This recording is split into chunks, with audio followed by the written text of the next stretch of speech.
ایک غریب باپ نے دکان سے روٹی چرا لی، لیکن جیسے ہی باہر کی طرف مڑا تو جاتے ہوئے اس کو دکاندار روک لیتا ہے۔ اس آدمی کی بیٹی جو کہ ناسمجھ تھی باپ کے ساتھ ہوتی ہے، وہ اپنے باپ سے پوچھنے لگی، بابا کیا ہوا؟ باپ بیچارہ پریشان ہوتا ہے اور معافی مانگنے کے لیے اپنا منہ کھولنے ہی لگتا ہے، تو اتنے میں دکاندار کہتا ہے، بیٹی تمہارا باپ بقایا پیسے لینا بھول گیا تھا۔ اس کے ساتھ ہی وہ کچھ رقم گن کر اسے پکڑا دیتا ہے۔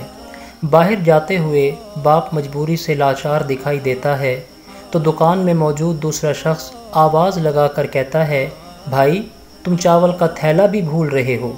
دوستو، اگر آپ لوگوں کا پردہ رکھتے ہوئے ان کی اس طرح مدد کریں گے تو قیامت کے دن اللہ تعالیٰ بھی آپ کا پردہ رکھتے ہوئے آپ پر انعامات اور اپنی رحمت کی بارش کر دے گا۔